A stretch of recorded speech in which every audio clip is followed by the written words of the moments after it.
Hello viewers, আমি মোহাম্মদ ইউসুফ আলী। তো আপনাদের জন্য নিয়ে আসলাম এইচটিএমএল সিরিজ। তো এইচটিএমএল সিরিজের আজকে পর্ব নম্বর 4।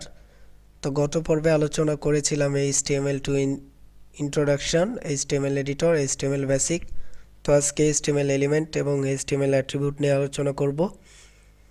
তো এইচটিএমএল এলিমেন্টে যা যা থাকতেছে: হেডিং, প্যারাগ্রাফ, ব্রেক, এবং এইচটিএমএল অ্যাট্রিবিউটে থাকতেছে hyperlink, title, image with height.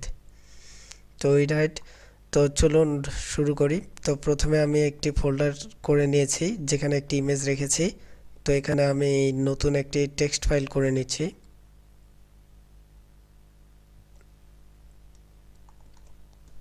তো এখানে অবশ্যই টেক্সট ফাইলটির নাম আমরা এইচটিএমএল রাখবো।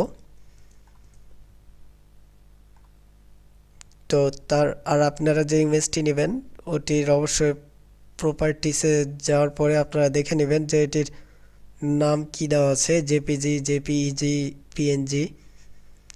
তো দেন যেটি করবেন, এইচটিএমএল যেটি টেক্সট থেকে তৈরি করবেন ওটি এডিট উইথ নোটপ্যাড প্লাস প্লাসে ওপেন করে নেবেন। আমি আগেই বলেছি যে আমি শর্টকাট ইউজ করব। তো আপনাদেরকে আগে গত পর্বে এইচটিএমএল এডিটর নিয়ে এবং বেসিক নিয়ে আলোচনা করেছি। তো দেন এখানে এইচটিএমএল সিনট্যাক্সটি আমি নিয়ে আসবো: এইচটিএমএল ক্লোন 5, দেন কন্ট্রোল ই, দেন সেভ করে নিচ্ছি। তো এখানে টাইটেল লিখবো, টাইটেল নিয়ে আমি আলোচনা করেছি এইচটিএমএল বেসিকে। তো এখানে লিখবো ওয়েব পেজ। দেন এখানে আমি হেডিং নিয়ে আলোচনা করব এখন। তো এখানে এইচ অন লেখার পরে কন্ট্রোল ই প্রেস করলে দেখুন আমাদের পুরোটি চলে আসতেছে, এটি শর্টকাট। তো এখানে লিখবো দিস ইজ যে হেডিং। দেন আমি যদি এটি এখন ওপেন করি তো দেখুন চলে আসছে title, web page, this is a heading. তো আমি চাচ্ছি যে হেডিংয়ের উপর যদি কার্সারটি নিয়ে যাই তো এখানে যাতে হেডিং লেখাটি দেখায়। তো এখানে আমি টাইটেল ইউজ করব, TITLE।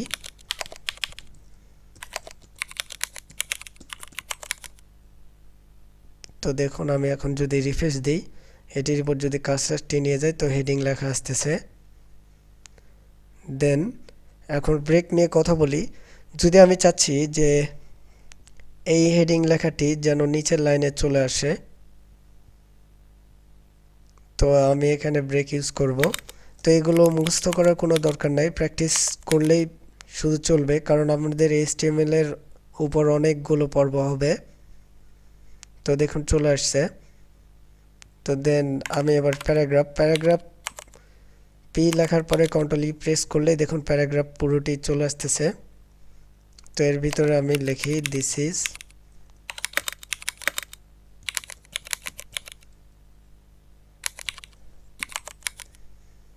প্যারাগ্রাফ।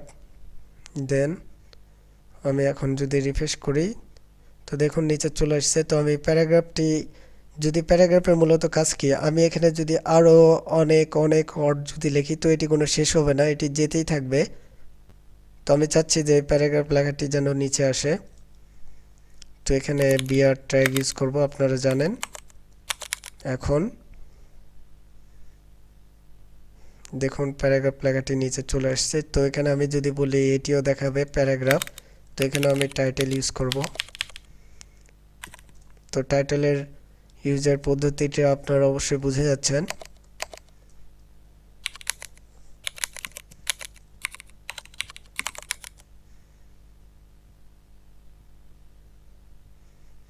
তো দেখুন কার্সর নিয়ে যাওয়ার সাথে সাথে প্যারাগ্রাফ লেখা দেখাচ্ছে। তো দেন আমাদের রয়েছে বিআর, হেডিং, প্যারাগ্রাফ শেষ। এবার হাইপারলিঙ্ক নিয়ে আলোচনা করব। তো হাইপারলিঙ্ক এ লেখার পরে কন্ট্রোল চাপ দিয়ে ধরে রেখে ই যদি প্রেস করি তো আমাদের পুরো সিনট্যাক্সটি চলে আসছে। তো এখানে আমি যদি এখন গুগল টাইপ করি, গুগল লিখি, তো আমাদের এখানে কিন্তু নিচে কিন্তু গুগল শো করবে। দেখুন গুগল শো করতেছে, কিন্তু এখানে যদি ক্লিক করি এটি জাস্ট নীল হচ্ছে, কিন্তু এখানে ক্লিক করে কোনো কাজ হচ্ছে না। তো আমি চাচ্ছি এটি যাতে গুগলে ইন্ডেক্স আকারে হয়ে যায়। ভিজিট করে। তো এখানে আমি লিখবো https clone www.google.com। তো দেখুন এখন যদি আমি এখানে প্রেস করি তো আমাদের এই পেজ থেকেই গুগলে ইন্ডেক্স হয়ে যাচ্ছে। তো আমি চাচ্ছি না যে এটা এই পেজ থেকে যেন ইন্ডেক্স না হয়, একটি নিউ পেজ থেকে যাতে ইন্ডেক্স হয়, এখানে যাতে একটি নিউ পেজ ওপেন হয়। তো সেক্ষেত্রে আমি যেটি করব, এখানে আমি লিখব টার্গেট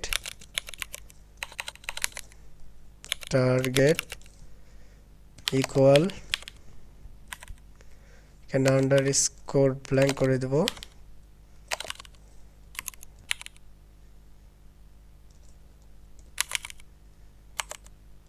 দেন কন্ট্রোল এস সেভ। দেন দেখুন এখন যদি রিফ্রেশ করি, দেন গুগলে যদি প্রেস করি তো নিউ পেজ ওপেন হয়ে যাচ্ছে। তো আমি চাচ্ছি গুগলেও যেন একটি টাইটেল দেখাই। তো এখন তো এখানে কোনো টাইটেল দেখাচ্ছে না, তো আমি এখানে একটি টাইটেল দিয়ে নিব।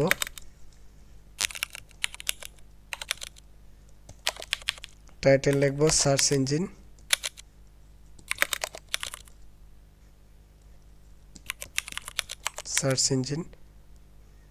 দেন আমি ক্রোমে গেলাম। দেন এখন যদি রিফ্রেশ করি তো দেখুন কার্সার নিয়ে যাওয়ার সঙ্গে সঙ্গে দেখাচ্ছে search engine.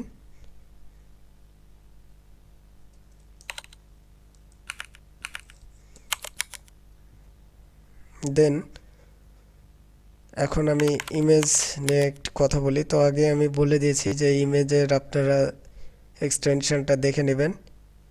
Right button click করে ইমেজের উপর নিয়ে গিয়ে কার্সার রাইট বাটন ক্লিক করে প্রপার্টিসে যাবেন। যাওয়ার পরে দেখুন এখানে ইমেজের কি আমার এটির এক্সটেনশনটা জেপিজিতে আছে অন ডট। তো আমি এখানে একটি ইমেজ ট্যাগ নিয়ে নিচ্ছি।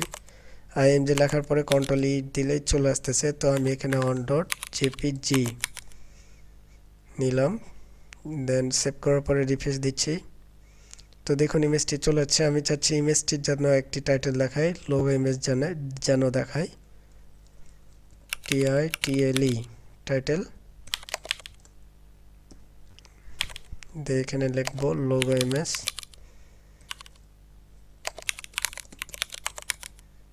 দেন রিফ্রেশ করব। তো দেখুন এখন ইমেজের উপরে যেখানে নিয়ে যান এটি দেখাবে লোগো ইমেজ। তো আমি চাচ্ছি এই ইমেজটির একটা উইথ হাইট দিতে, উইথ দিচ্ছি 200 পিক্সেল এবং হাইট দিব। তো এগুলো আপনাদেরকে মুখস্থ করতে হবে না, এগুলো প্র্যাকটিস করলেই হয়ে যাবে। এগুলো প্র্যাকটিস করতে হবে, 1 থেকে 2 বার প্র্যাকটিস করবেন। দেন রিফ্রেশ দিচ্ছি, দেখুন এবার হাইট উইথ 200 পিক্সেল চলে আসছে। তো এখন আরেকটি কথা হলো যে অল্টারটির কাজ কি। ধরুন আমি এখানে দিলাম লোগো, এই ইমেজটির নাম দিলাম লোগো। যদি এখন এই ইমেজটি এখানে না থাকে তো এখানে লোগো শো করবে। তো এখন আমি এখানে যদি লোগোটি না লিখি এবং ইমেজটিও যদি না রাখি তো আমাদের তো এখানে তো কোনো কিছুই শো করতেছে না। দেখুন আমি এখানে লোগো ইমেজটি আউট করি নাই, তো দেখুন এখানে তো কোনো কিছু শো করতেছে না। তো আমি চাচ্ছি যে এখন ইমেজটি যখন আমি চাচ্ছি এইটা তো টাইটেল, তো টাইটেলটা থাকতেছে এবং ইমেজটি যখন থাকবে না, ধরুন যে এখানে ইমেজটি এখন নেই, ইমেজটি এখানে লোগো লিখে নিচ্ছি, এখন ইমেজটি এখানে নেই। তো ইমেজটি না থাকার পরিবর্তে ওখানে লোগোটা যেন শো করে, ইমেজটি না থাকলে যেন বুঝে যায় ওখানে লোগো, এটি একটি লোগো। তো দেখে বুঝতে পারতেছেন যে এখানে ইমেজ যদি না থাকে তাহলে লোগোটি ওখানে শো করবে। তো এখানে আমি ইমেজটি দিয়ে নিচ্ছি।